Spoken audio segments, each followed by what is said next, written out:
Hello and welcome to part two of our Rainbow International podcast with Coco, who is the salon director at the Bearsden Salon.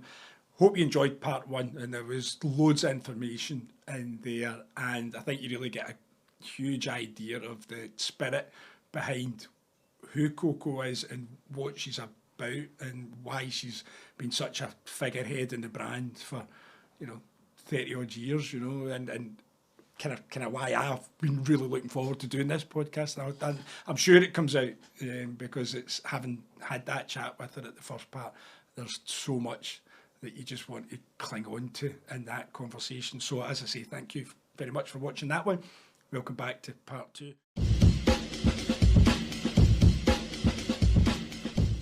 Coco, we finished off with the height of the show and doing Salon International and what that meant to you. You're then part of the team that take 15 Royal Exchange Square over to George Square and going from what was a really amazing sort of small boutique looking salon into this Art Deco monolith of this ginormous salon. What was the crossover like at that period? It was quite hard actually. Obviously because it was such a nice space in 15. I think there's just so many. All your memories are there, aren't you, as well? And then you're going on to work in this massive unit. Yeah. It's probably a bit like going back to Buchanan Street, really, because of the huge space, but super exciting at the same time. Because you're just getting this brand new It was salon. Stunning, wasn't it? It really was. It was stunning when it opened. And what was nice, we were all on the one floor. We were all there together because you had 15 was split. Yeah. Some stylists worked downstairs, some worked upstairs. So we were actually all on the one. Didn't appreciate that. Floor. That was a thing that I kind of didn't appreciate, because I guess as well, coming over to see you guys and coming over to 15. Most of you guys would be up the top floor by that kind of point. Whereas obviously you'd be downstairs for training and whatever, and then maybe the newer stylists that were coming through would be working down there. Although talking to David, it was quite a thing. I didn't really think about it before, but he said he didn't really actually mind where he worked and quite liked working downstairs as well. He wasn't, because I know a lot of people, John was like, I wanted to be cutting upstairs and be seen to doing that. So I kind of underestimated that thing where you were all on the one floor and you were there, and obviously reception was there and you could see everything going on. So you found kind of that initial transition quite difficult, but did the clients take to it pretty quickly as well? Well, the clients loved it. Yeah.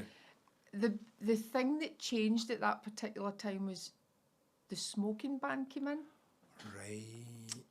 That happened. Yeah. So we were sort of dealing with, although Alan and Linda had decided, right, look, this is going to happen, guys. We did it early, that's right. So we did it early. Because Buchanan Street was, they always blame it on the insurers and the fire regulations of the building, which might be true because they were old school buildings, didn't have fire regulations. So, we were before, because even when I opened in 2004, and we opened as a non-smoking salon, and it's still, the smoking ban wasn't actually active at that point, and I got a lot of new clients because of the fact that we were a no-smoking salon. So people, they didn't like it. Sure, they did not like it. I mean, I remember one of my clients, and I had done her for a long time, and she just went nuts and just said, "I'll not be back," and just like, this is the only time I get to have a coffee and a cigarette.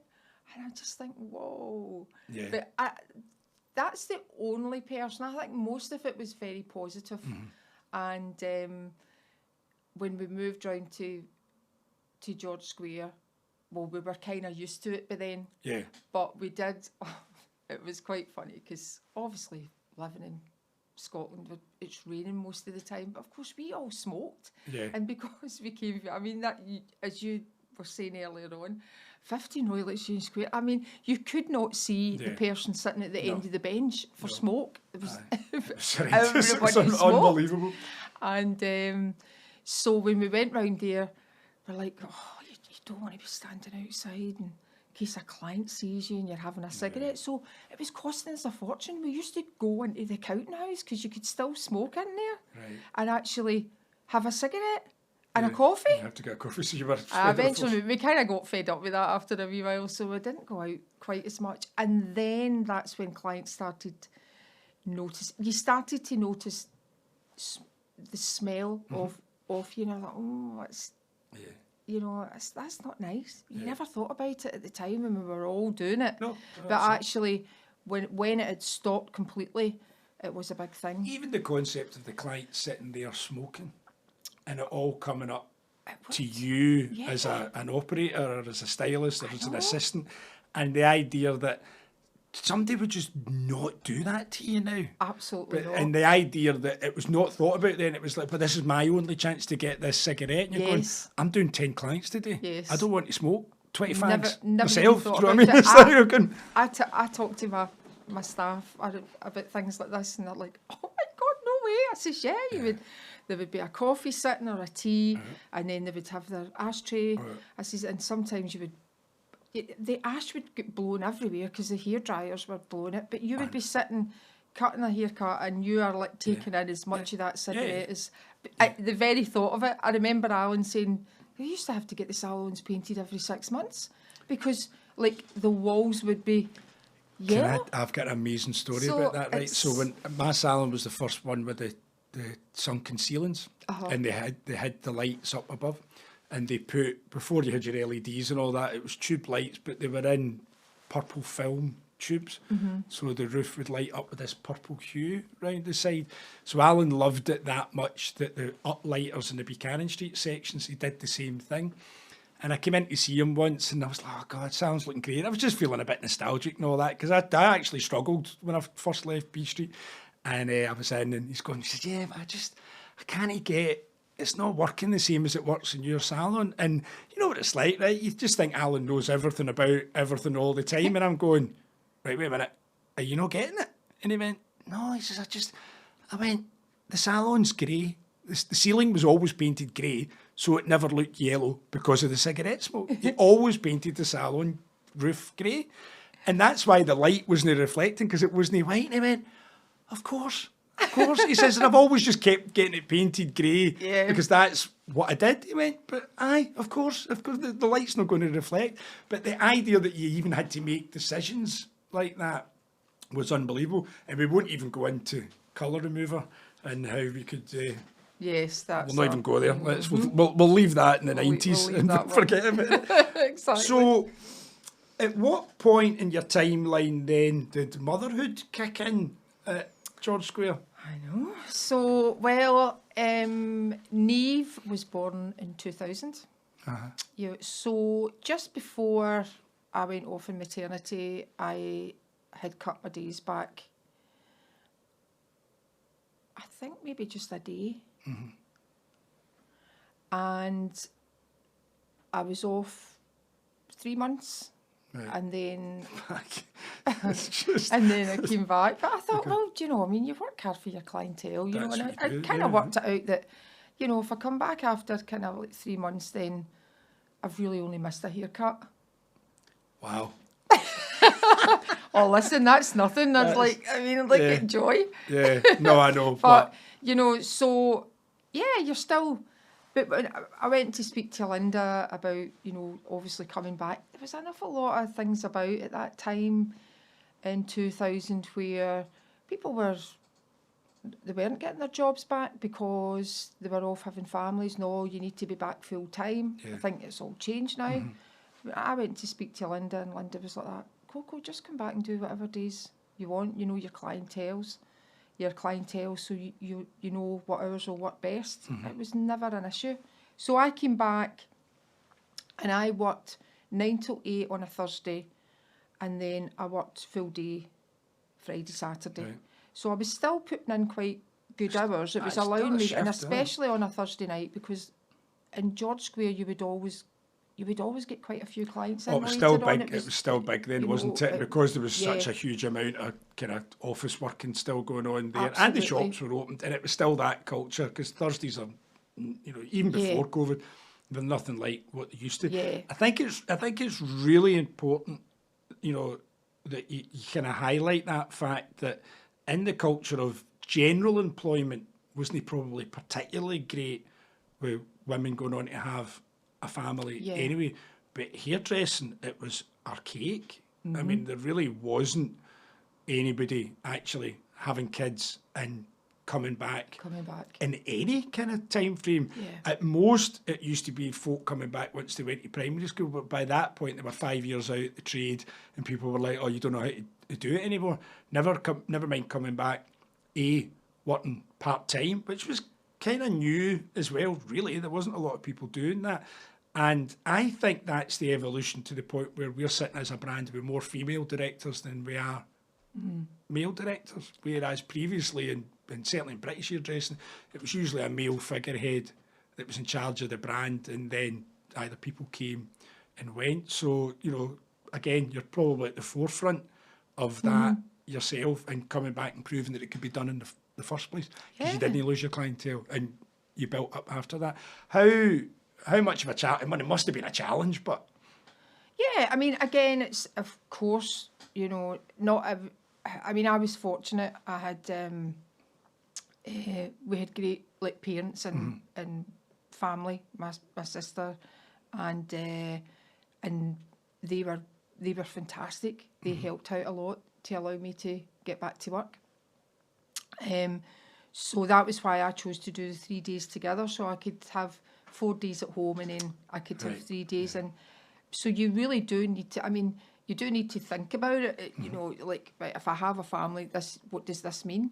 So you have to be organised and say, right, okay, who can help and what, you know, because it is very expensive. Of course. But I do feel that if you go away too long, then you will lose your clients, and it is harder to kind of pull it back.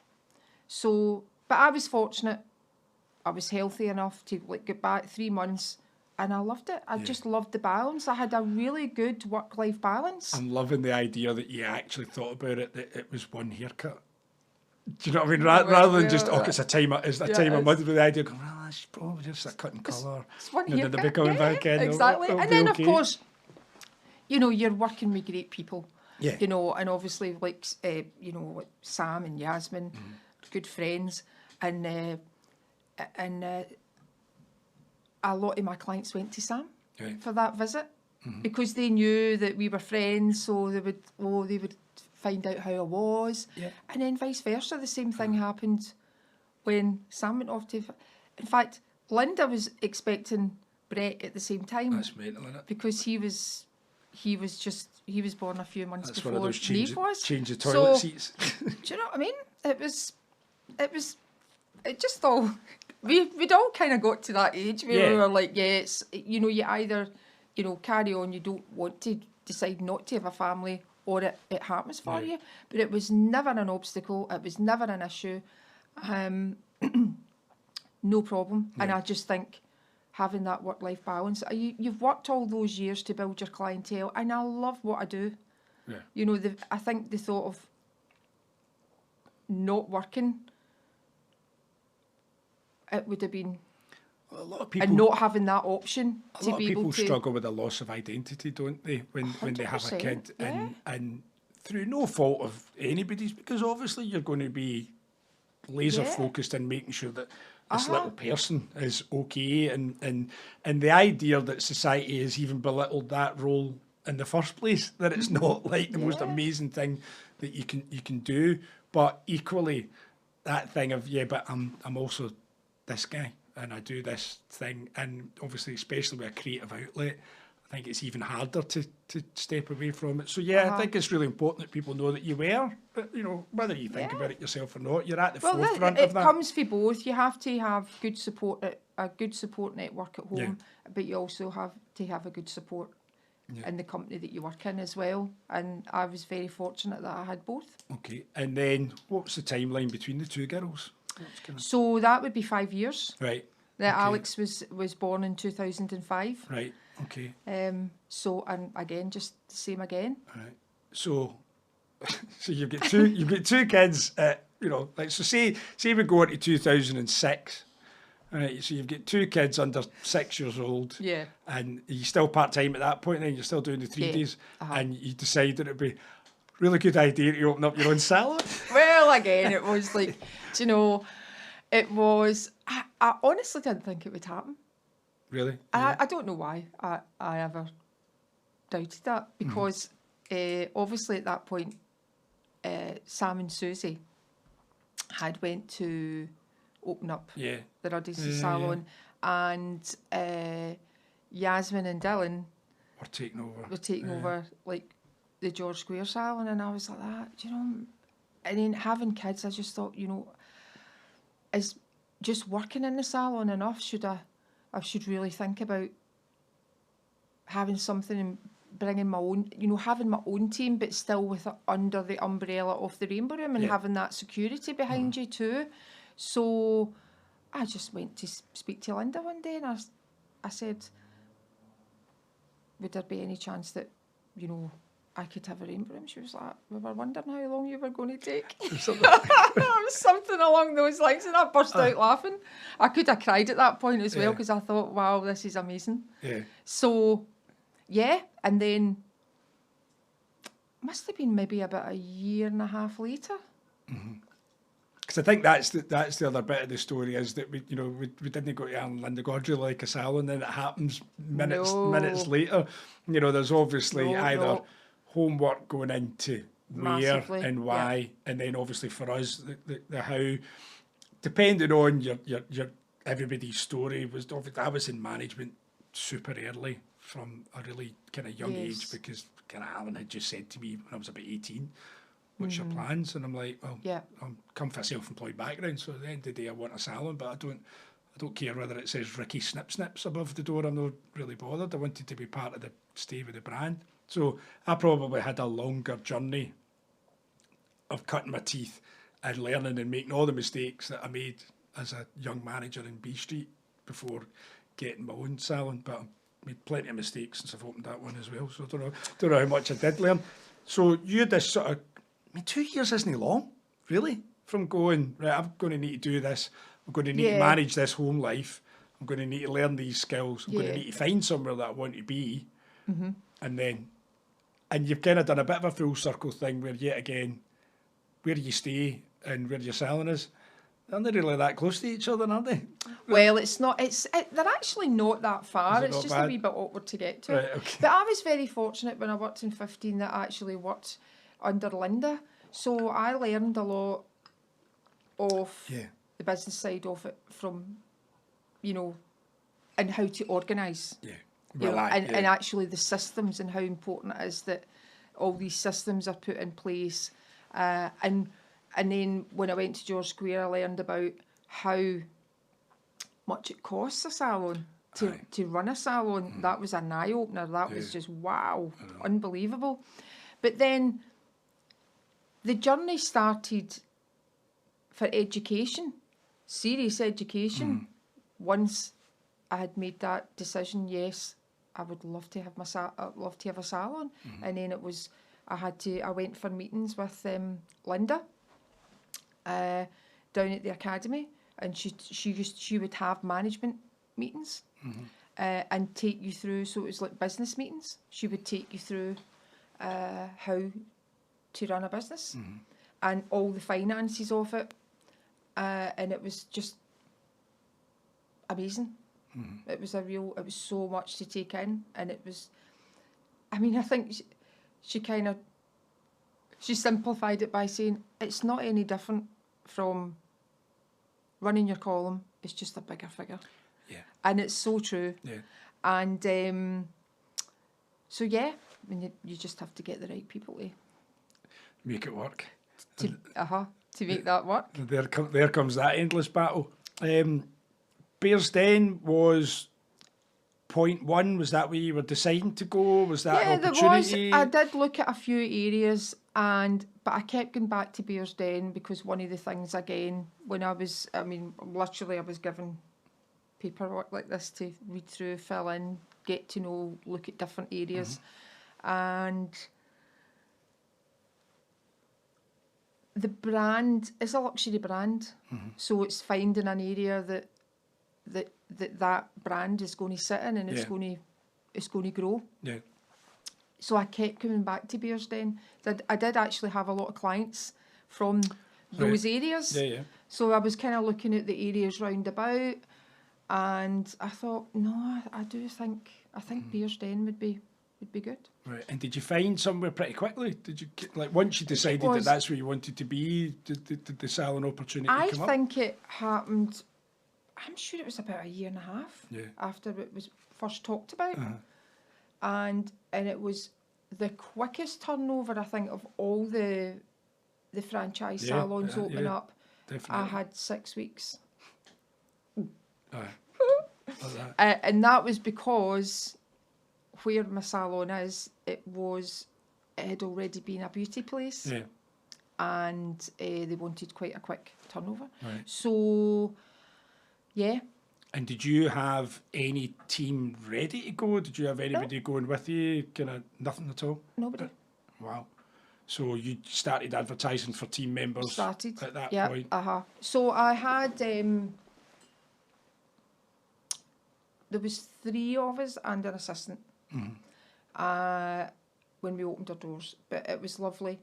The first day, some of my real die-hard clients, they just all came in to get their hair done, which was really sweet. Yeah, do you know what I mean? Brilliant. I mean, I don't even really think they needed their hair done, but I think they just came as that absolute support.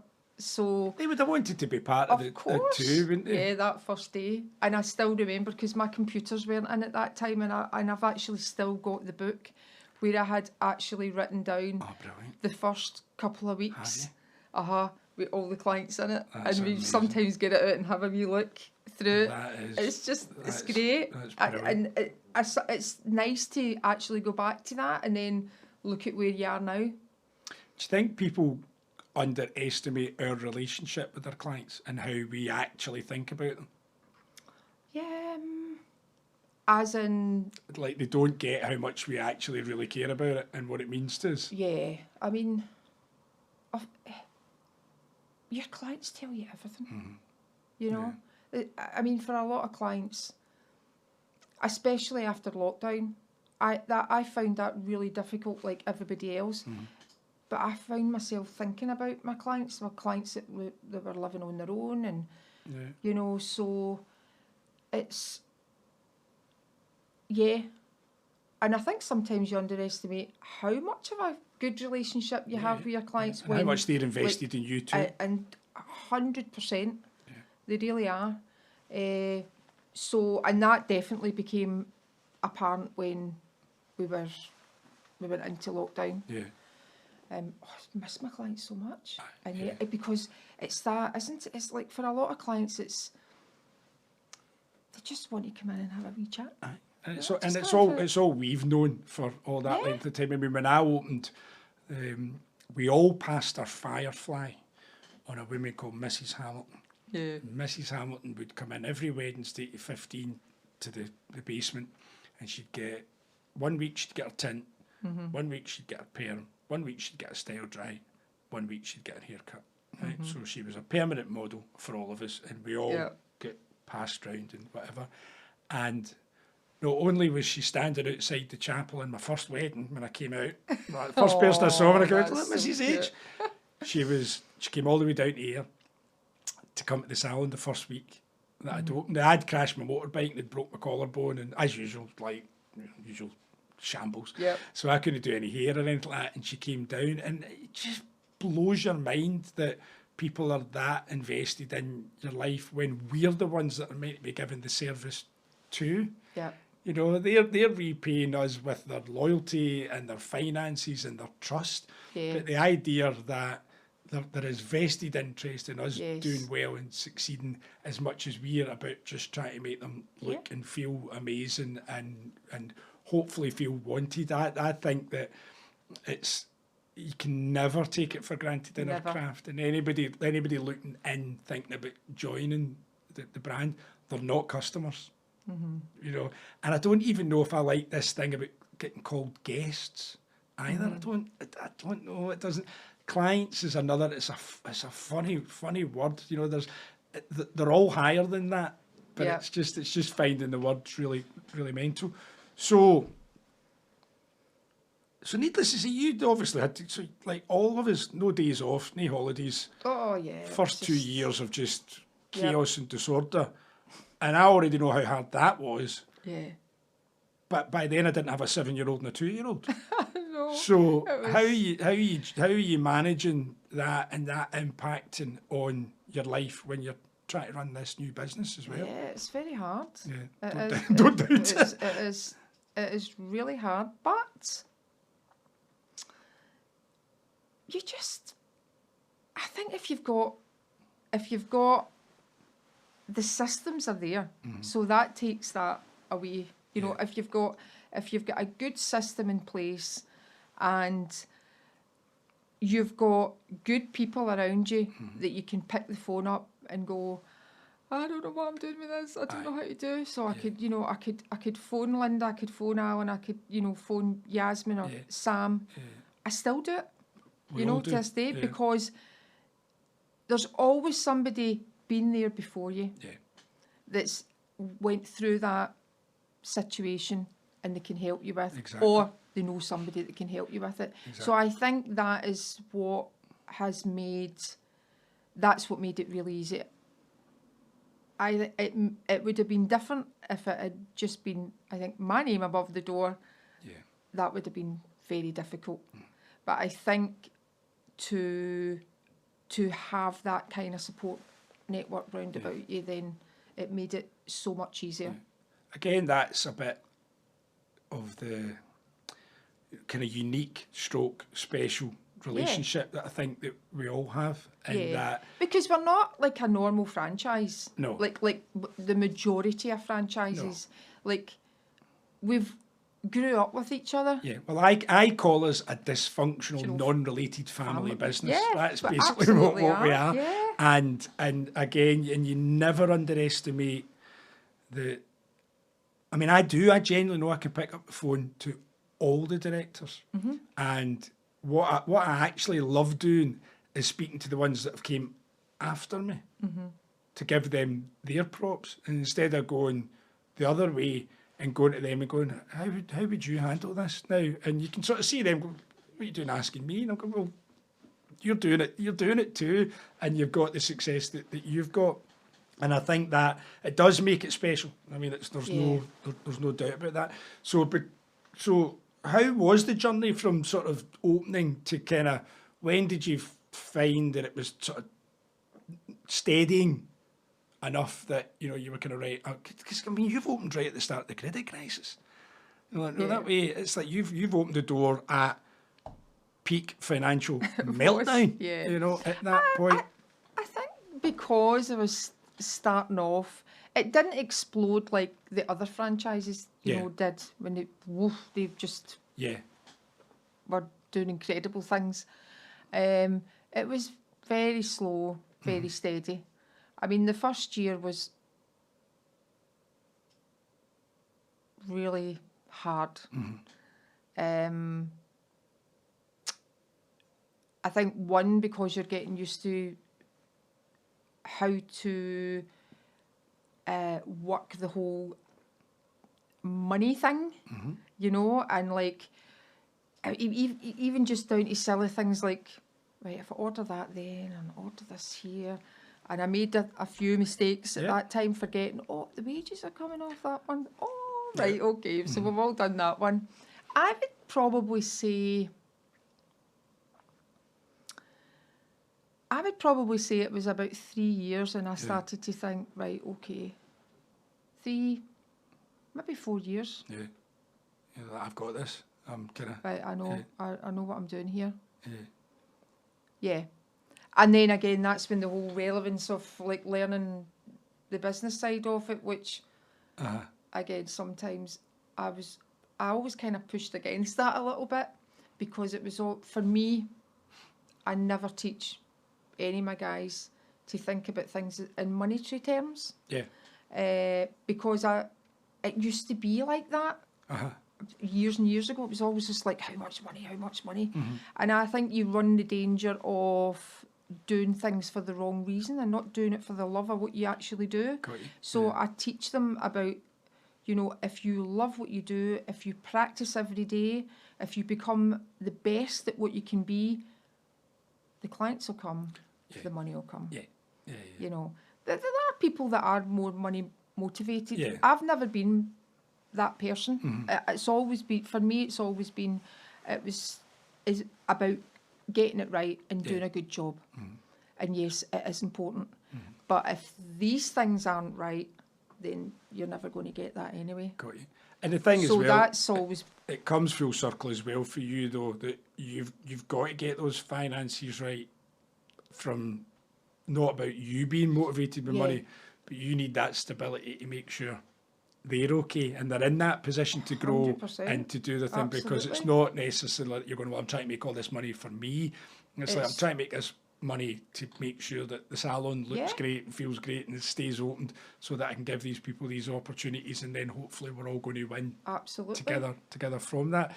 So did you kind of did you hit the books again? Did you start reading again about how to do it, or were you just working with Linda to sort of figure it out? I worked with Linda, and then of course we you know, everything that she gave us was just, I was never the best at remembering a lot of it.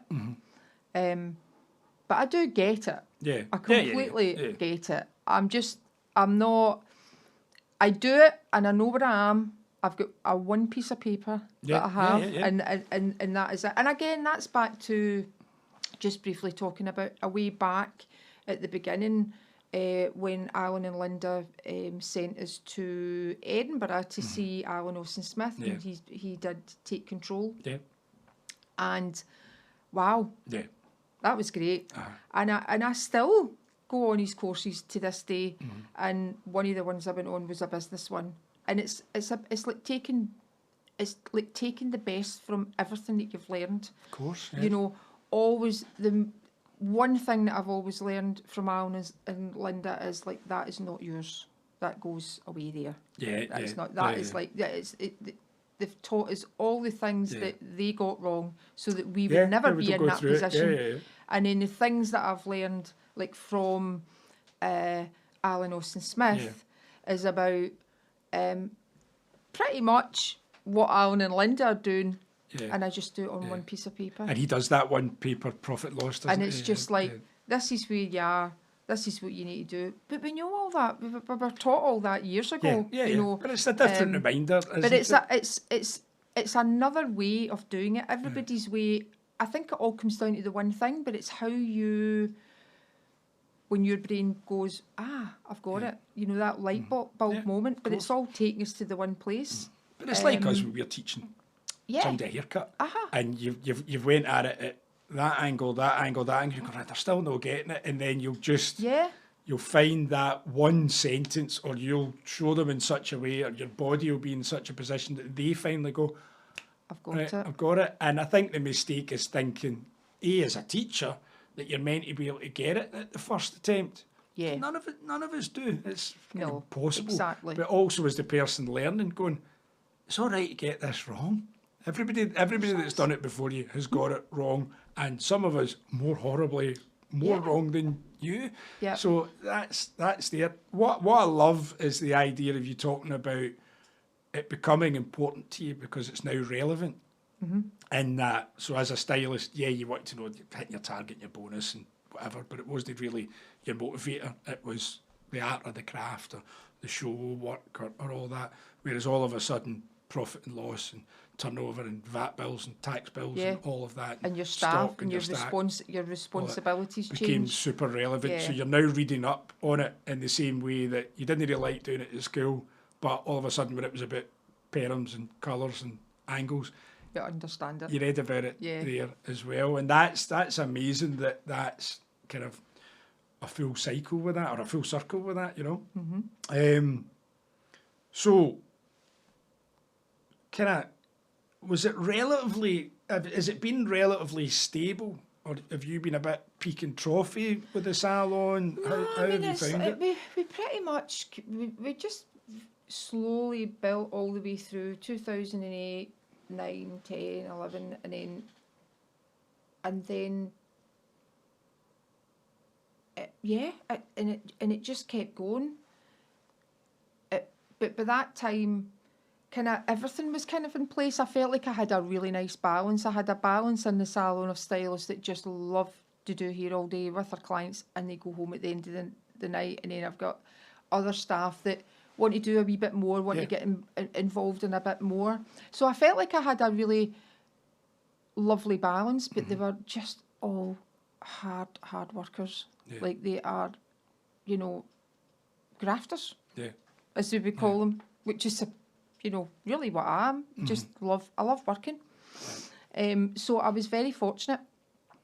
But I do believe that if you are, if you're there to support your team and they see you working every day, and they see, you know, they see you with the same struggles that they have.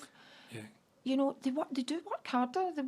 They do want to work hard for you. I think you've got to be there to be a good role model for your team. It's also very important to step back and look in at your business as well, to see what's working and what's not working. But again, it's back to the Kaizen thing. It's looking at, right, okay, let's take everybody's point of view here. You know, right, I'm not at the backwash every minute of the day, but the assistants are. So, like, okay, what's happening at the backwash? How can we make that better? How do you know? So it's like, it's as simple as that, really. You know, everybody's getting input in, so everybody cares about their space. How do you go about looking back into your business? How do you take yourself out of it and look at it? Not very well. It's hard. It's really hard. Yeah, it is. It's very difficult to do it. One, because I'm still a busy stylist. It's... don't really know. I mean, obviously, things like client feedback. I think I'm very aware. Like, I do obviously a lot of clients, you know, very smart clients as well, a lot of business people as well. So I listen a lot to how their businesses are, and in comparison to where the hairdressing industry is at the moment as well. And we're all pretty much in the same spot. We're all facing the same challenges, aren't we? We are, absolutely. And, you know, I don't watch the news. I don't. I just think that, you know, there's things that you need to know, changes that you do need to know, things that you need to do.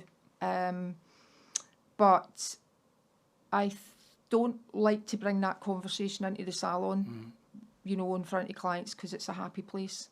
And I think it's just all just a wee bit too doom and gloom as well.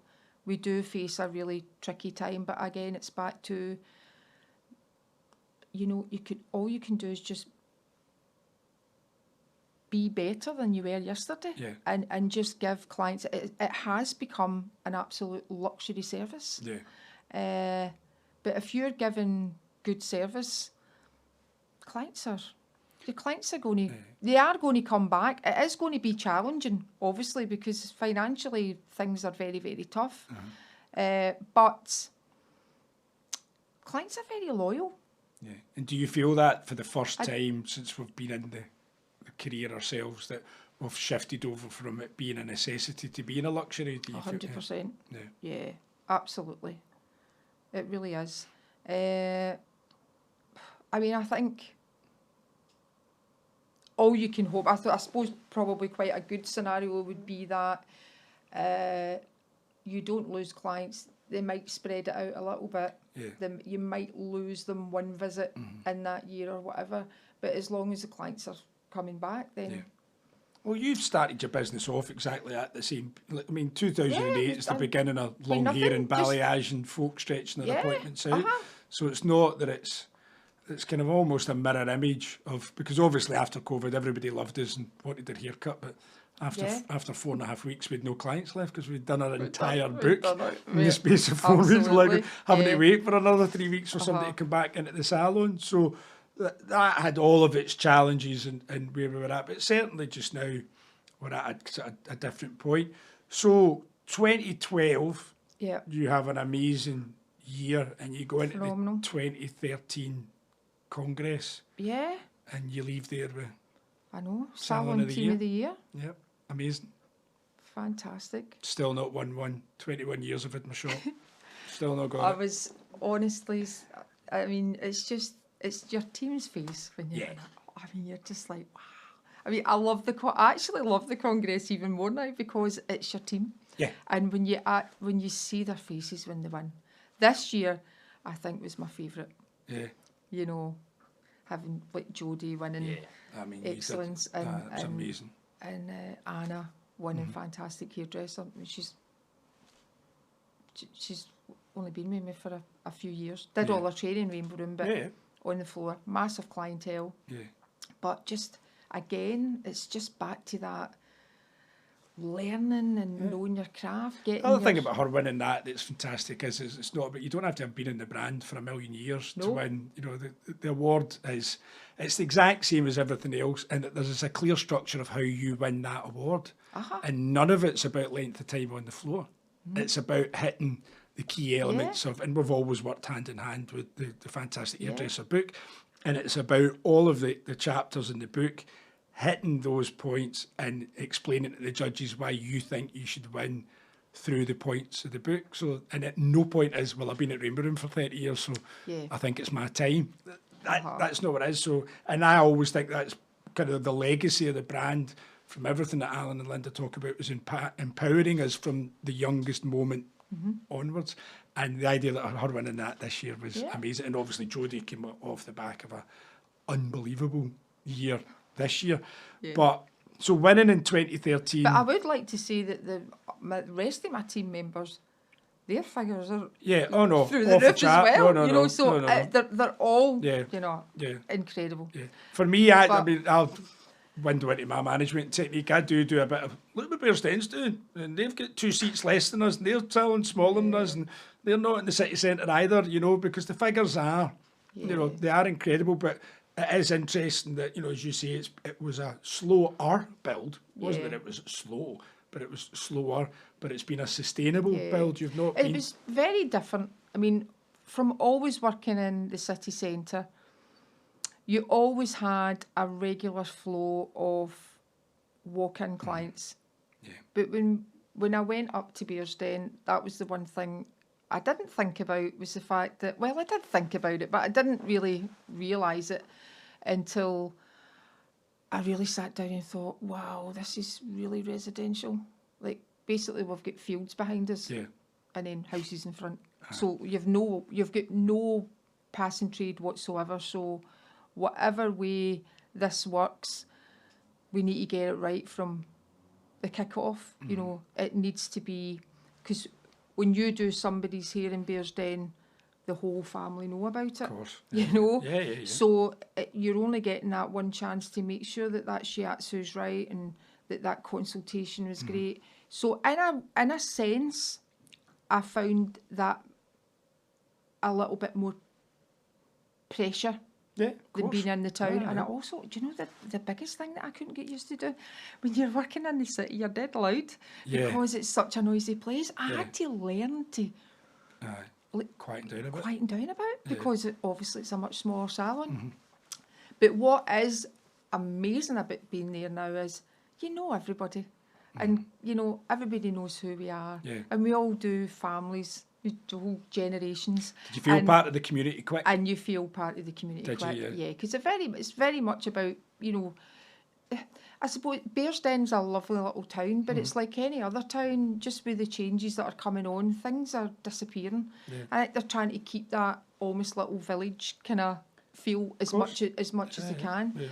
But so they're very supportive of local business as well. Okay, so yeah, it's great. So did you go on to enter British Hairdressing Business Awards? We're winning salon team, and couldn't believe it. Like, I mean, there was there was another couple of, I don't know if it was somebody from Buchanan Street or something that got through. I can't remember now. Oh, was that the Coco? I think it was Joy. Joy got through for stylist, and I think one of the girls for East Kilbride, I think, got through stylist as well. Like that. And they had all texted and said, "Oh, have you not got a letter?" And I phoned the salon because I was off on holiday. I says, "Look, if a letter comes in, just open it." No, there's no mail come in, Coco. I walked into the salon like the next day just to check up on things, and it was there. We'd actually no, that's rubbish. That was when I came back after being off. I actually found out when they published it online. Hilarious. And I went, oh, I wonder who got through. And I went, I'm through. I think actually my head hit the ceiling. This is the second time you didn't get a letter in time to tell you that you were getting something. This is unbelievable. Yeah. I couldn't believe it. I was over the moon. But you know what? I mean, to win it would have been incredible. Yeah. But to get, I mean, I just couldn't. I'm just a wee salon in Bearsden. Yeah. And I'm at the finals. Yeah. Like of the British Business Awards. Yeah. I was blown away. No, it was just amazing. There's a legacy of that with Alan and Linda as well, because we grew up with them winning them as well. And I must admit, of all of the things, I got nominated for franchisee and didn't get it, but because Rachel won stylist, it's great. See, just to look over and see that winner's certificate and to see the gong in the salon and think, exactly the same to you. I think I'm a big fish in a small pond up a side street. Right? That's how I explain my salon to people. And the idea that they did that, and the idea that one of our team members that had grown up in the brand and had worked all the way through, and you've watched her amazing journey and then to win that. It is brilliant, but it is that legacy of just sitting there as a young manager going to these things with Alan and Linda going, could you imagine one day if, you know, and to get that full circle is amazing. So that it was, I mean, to be there, I think it was Nicky Clark's brother that won it that year. Michael Von Clark that won it. Something like that. Oh, God, man. He's got, you know, so to be in amongst another 5 in Britain was just... No, to get it narrowed down to that. Just incredible, and we had a brilliant night. Brilliant night. Oh, so it was, that was good. So at that point then, because obviously, like most franchisees and most of us, we're kind of head down and into the business that much. Yeah. And you're really kind of concentrating on that. And we've all not dropped the ball, but we're just so ingrained in making that work and looking after everybody else that some of the things that we were already passionate about maybe start to drop a wee bit. So did going down to London and being back with all of those salons and realising that, yes, your salon was at that level, did that sort of reignite a passion to be back in the art team again? Yeah, I mean, like, it never goes away once you've been in the art team. Yeah. And then obviously, you know, like seeing where the art team is now, like, you know, like going back, like Susie, like Dylan, Yaz, Diana, and what they're doing now. Now, I mean, I know that you've been here when I went down to sort of help out on shoots, and it's the most incredible thing watching the two of them working together. They are unbelievable. They are just so in tune with exactly what each other's thinking. It's an incredible thing. Yeah. And we're very lucky that we actually have that in our company, to have that kind of talent. So yeah, I want to be part of that. I want to go and watch these guys work, because you can learn so much. Doesn't matter how long you've been doing hairdressing, you're always going to learn something, and you just get that little buzz, don't you? Of course. So yeah, it's been really great. I love going down and helping out. I love to see Susie's visions coming to life on a model. It's incredible, absolutely incredible. So yeah, it's great. I love it. When I can get down to help out, I absolutely love doing it. And you found that transfer back into your team? Yeah, because they see me. I mean, I still take more. If I have like maybe like a few hours, and I've not got a client, and I still get a sally head out. Aye. I still do it. Yeah, you know, I think it's important to be doing it, and then just trying out new ideas, or trying something I've not tried before, or I wonder what would happen if I did this. Yeah. So there's so many people out there to be inspired by, but sometimes actually right on your doorstep, huge. You know, to go and just look at what these guys are doing, it's just incredible. Well, we are very, very lucky. We underestimate that as a brand, I think, sometimes. Only because it's, you know, well, let's, like, at the time of recording, you'd done a cutting course at the academy last week. So we're recording this on a Tuesday, and the Monday previous, Coco had done a course, and I was on the course as an attendee because I'm just blown away with how Coco cuts hair, and I've been trying to get on that course for about 3 years, actually. Kept on sending my own team and finally got to go on it myself and blown away. So, of course, clients are blown away. All I've done all week is go, oh, I'm going to do this different technique at the back of your head. Watch this. But you need to do me the best thing about it is I've used it as an excuse to tell people to sit still. I went, because I'm holding my scissors different and I'm doing it in a completely different way. But the key, your part of this is you need to sit still, which is great because the older I get and the more clients are doing this, I'm struggling. My shoulders are tightening and I can feel a rage. I'm just like, sit still. But it's hugely important that whether you're 35, 40 years down the road of cutting hair, that we're still inspired, whether it's externally, which is great, but internally within the brand. And I think that touches on something else that I had to do a bit of soul searching in the business because it wasn't working. And I'm going, why? What am I doing? I'm doing the follow me charge. I'm in there every day. But Alan and Linda were spinning the plate of the artistic side. Yeah. And they were spinning the plate of the training side, and they were spinning the plate of the business side and working on the floor. And I'm going, well, I'm no longer in the art team. So that's where my passion was. That's what was having to make me a better hairdresser. Yeah. But also I wasn't going on any education. I was spending hundreds of thousands of pounds teaching other people stuff.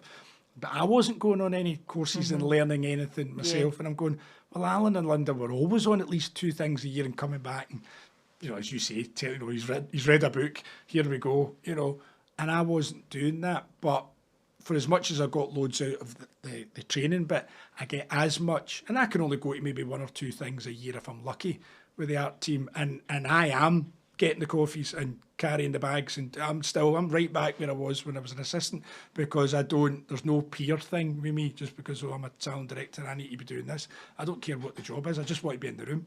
I want to see it happening. I want to learn from it. And I think that's massive. So for you to get to that journey in your business and to be doing that is massive, isn't it? But I think it's you have a responsibility to always be learning, I think, for your team. I think it's important that, you can't sit down with people and expect them to move forward or take a promotion or, whatever it might be, if you're not seen to be doing and putting yourself out there and in it, going on a course or whatever. I love going on a courses. I mean, I just say, watching Susie and Diana is just incredible. It was the same when Dylan was in there. Just beautiful hairdressing. And then not just there, but obviously you resource people from outside. Obviously, we've got a long-standing relationship with Alan Olsen Smith, and over the last kind of 3 years, Ben Brown has been to my salon quite a few times as well, and I think it's good to see it from other people's perspective and how they do things as well, and just the tiny little things that they do that can just. Yes, I think any business would be a fool to think that, we know it all, and that's it. I think you've got to look outside what you do, even if it's just that simple thing of being reassuring, going, all right, okay, well, I can do that. Or I think if you're if you're going to scroll, and if you keep stopping at things, and then if you keep stopping at somebody without realising that you're actually doing it, you think, I really like that. And then you see more of their work and you just think, right, okay, I want to know how to do that. Who is this person? Right, okay, let's give them a phone, let's get them up here, let's get the team in. And that's what we do. So it's there's times where you can have, go on a bigger seminar, but there are times where it needs to be smaller and it needs to be more individual, one-to-one. Sort of look and learn with your team. And I think that's the beauty of the directors' courses 100%. Throughout the year. That, again, for those that you watch, and we put on 12 courses, a minimum of 12 courses throughout the year that each one of the salon directors takes, so that then we're teaching something that we're particularly passionate about within the craft to the next generation of salon stylists within Rainbow Room, but also it's an external course for people as well. And I must admit, I've always had a buzz of taking them, and they're really great. But what I think backs that up is I'm sitting on your course with two people that have been on my course. Yeah. And all I want them in the back of their head is going, well, after all these years, if Ricardo still need to be here to come to these things, then, well, so will I. In the future, I'll still need to do that too, and to get to see that. You've kind of went through that whole journey, and you've sort of got back into the art team. You've had your family, and that's even kind of went all full circle now as well, aren't they? Because, well, Neve is actually front of house. Yeah. And, she keeps me right. She is the organiser. She's technically front of house for all the Rainbow Room because she's still in most of the price menus and that photograph through that way. So she's actually on the desk of all of her desks, which is amazing. She's a cool wee chick, and she's very organised. Yeah. And that's what I love about her. Mm-hmm. Really smart kid, and she's so, and of course, obviously, I'm biased, which is fine, but she is very, very smart, very good with figures, very good. So she's my, your go-to for all that kind of stuff. So she's super, super organised. Loves it, and then also my sister works, but Lynn is just amazing with clients. Right. Like, she knows them all. She remembers them all. She remembers everything about them. There's a real, and that's great, especially on a really busy day if maybe somebody's running behind. She's just got that little bit of... wee buffer. So they sit and chat away to her. So I feel like I've got the best of both. Mm-hmm. So I feel very lucky. And also, my youngest daughter now is taking up hairdressing. That's amazing. And what age is she now? Well, she's 20. Right, okay. Now, so she did go to uni, it didn't work out for her. She did always say to me she wanted to do hairdressing, but she was kind of interested in nursing, but anyway, it didn't work out for her at university. And she's now started, in fact, she's in the academy today. That's amazing. And she's loving it. Do you actually think that for a kid of a hairdresser to have gone away and tried something first and then come back in it is probably better than just going straight in, because you've seen other things and you've seen other... Because if all you've known is hairdressing and that's all you've grown up with, and you just jump in and do that, and also you're working for your parents, so you're maybe not just coming with the same kind of work ethic, whereas if you've seen it in a different spectrum and then come back into hairdressing, do you think it's going to be better for her? Yes, because she did say to me what she loves about it is she just loves that, the environment.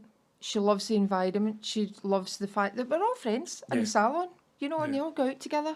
Yeah. They all socialise together, and, if anybody needs anything, there's always somebody in the salon. They're always helping each other, which is great, and that's the way it should be. Of course. So she loves that environment.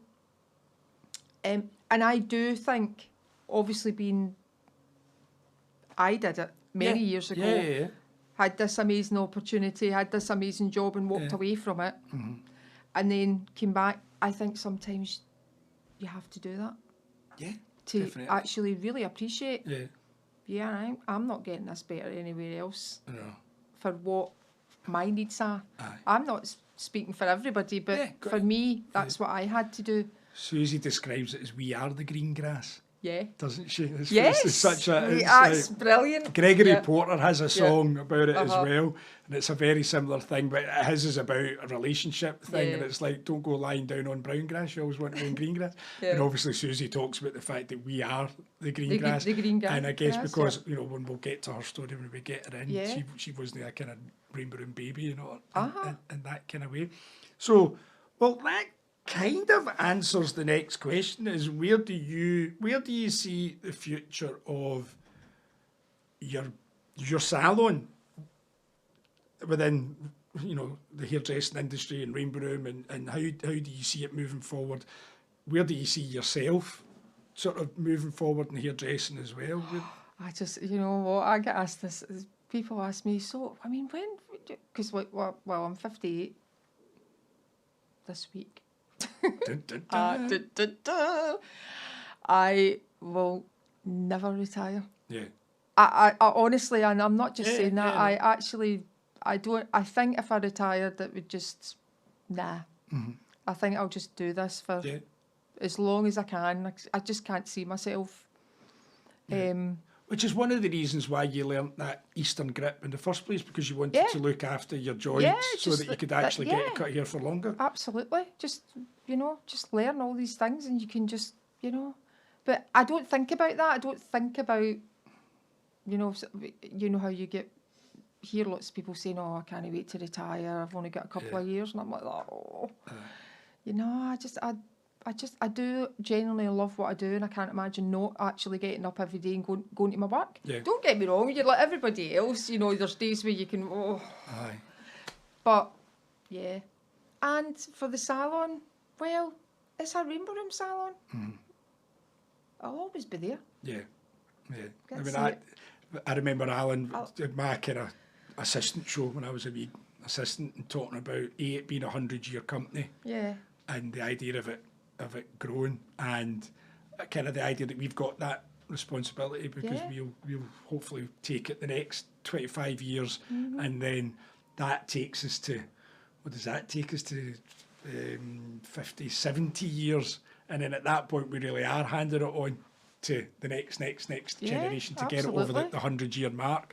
But it's really important that we are the sort of keepers of that goal now, to get the brand to 100 years, and I've never taken it lightly. I've always loved the sound of it. You know, I wind Alan up because my family's been frying chips in Glasgow for 100 years. Yeah. So my family business is already 100 years, but I've never underestimated the pride and the goal, regardless of the fact that he'll not see it and we'll not see it, you know, that way that next generation will, but I definitely think we've got to keep that. So, and then the idea that, you know, could be your daughter's doing it. Could be. So I just hope that, well, I'm going to get a wee bit political here, but I just hope that the government can see like what an incredible industry that we do have and support us more as well, because it's very difficult, and it is worrying for the future of hairdressing. No, I shouldn't really talk about that, shouldn't I? It's been brought up in all the podcasts, you know, and we're at a moment in time where self-employment's probably the most difficult it's ever been. Private education in hairdressing is the most difficult it's ever been, and just turning a profit in our kind of business is the most difficult it's ever been. And we can blame whoever or whatever, or you know, but it's just the fact of the matter, and we've got to understand that and move forward and go, right, within the rules of the game now, how do we make this work so that then we can safeguard the opportunities that we were given? Absolutely, because it is a fantastic industry, and it's not just like for people coming into hairdressing, it's for, I mean, we really are like therapists as well. I mean, I think it's like, you know, when you go into the salon, that you come out and you feel like you've got a spring in your step, because you know people offload to you, so it's just such a fantastic industry to work in. Well, how do you not finish on that line? Surely that is the line to finish on. Coco, it's been amazing. I will continually remind you now about the end goal and how amazing you are at this, because I'm sure anybody watching this has been transfixed to what she's saying. And she's actually really the inspiration archetype for these podcasts in the first place, because when I was a wee guy, she did a talk at Congress about the flip show. And ever since that, I've just been amazed that I've got so much information and so much passion coming off of somebody that it wanted to make me a better hairdresser. And it was Coco that did it. She never believes it, but it's true. And this has manifested itself in different ways, and it's now a podcast. So Coco's actually one of the inspirations for the reason this is happening in the first place. So thank you for your time. No, thank you, Ricardo. It's a pleasure.